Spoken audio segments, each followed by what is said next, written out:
person can live 40 days without food, 4 days without water, 4 minutes without air, and only 4 seconds without hope. It's a very powerful quote, and it's illustrated very strongly in the story I'm going to tell you. It's about a gentleman named Nick Sisman. Nick Sisman worked at a railroad yard where he cleaned different railroad cars. Nick was a family man. He had a beautiful wife, 2 kids, a bunch of friends. The only problem Nick had was he was a big-time worrier. He worried, was very pessimistic, very negative about life, about his situation. He had everything going for him but that. One day, Nick was asked to clean a freezer car inside the railroad.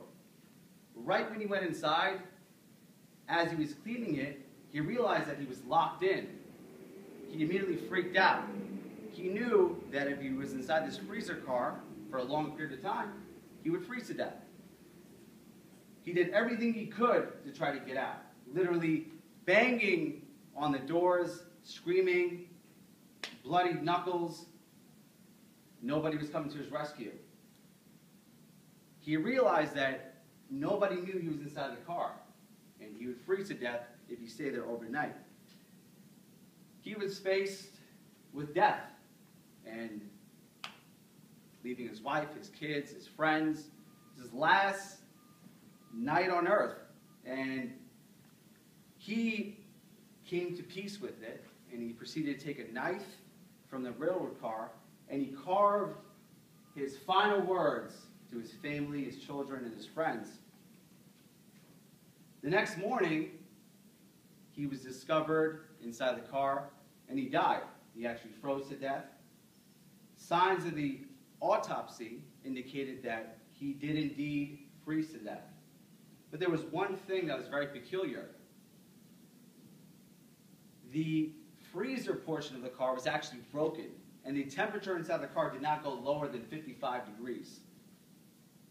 That is fascinating, because this man did not freeze to death because of the conditions. Rather, he froze to death because of his thoughts. And this is actually a true story. You can look it up. He worried so much about being inside the car, freezing, even though it was 55 degrees. It's colder outside right now than that. But he froze to death because his mind created this entire feeling of freezing in his body. He had all the signs of that. And that really fascinated me, because it shows you how powerful the mind is and how much our thoughts and our beliefs really change our reality. I have always wondered about the human mind, because I am in a field where I deal with nutrition and exercise. And, I was helping people try to follow a nutrition plan, try to exercise. But one thing I've noticed was you can have the best nutrition plan, you can have the best exercise program, but if a person's not motivated or if they don't want it, they're not going to get the results. So after years and years and years, I discovered more about the human mind and really just devoted my whole life to it. I actually went to school and I got my master's degree in psychology, because I said, if I can figure out how I could get a person to mentally apply something, it's going to work much better. So I really got into learning about how the mind affects exercise, because like Nick's case, his mind actually killed him.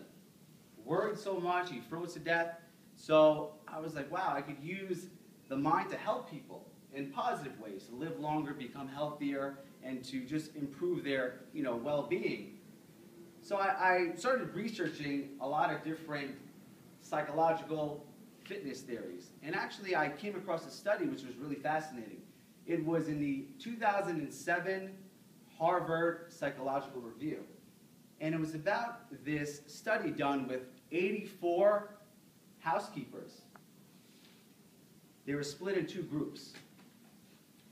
One group was given a seminar saying that their housekeeping work and cleaning and just taking care of the hotel is a huge exercise benefit.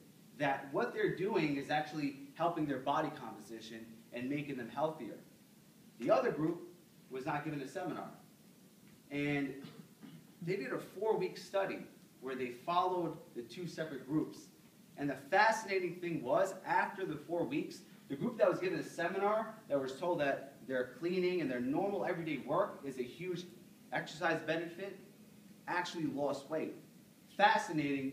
They lost weight, their blood pressure went down, their body mass index decreased, their measurements, and it just boggled my mind because, again, another case of the mind where these women were doing the same exact thing as the women that weren't given a seminar. But during the seminar, they said that whatever you do in our work is meeting your exercise quota.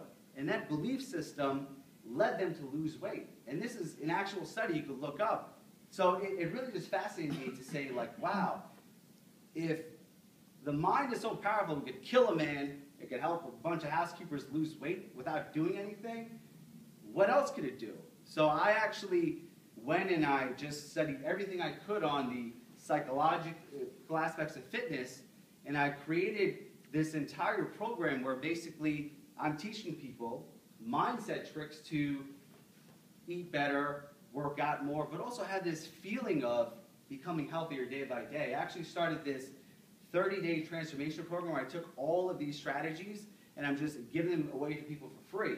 Actually, Gaetano is in my first testing group, so I'm sending him the stuff.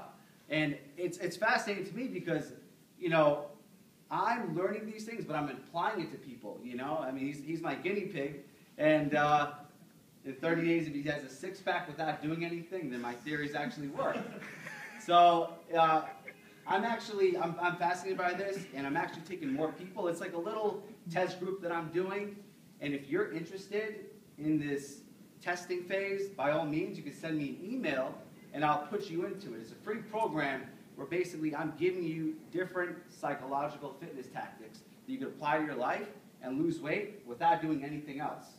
So if you want to take my email down, it's aj@lifefuelfit.com. AJ-LIFEFUELFIT.com. Thank you very much. Enjoy the rest of your night.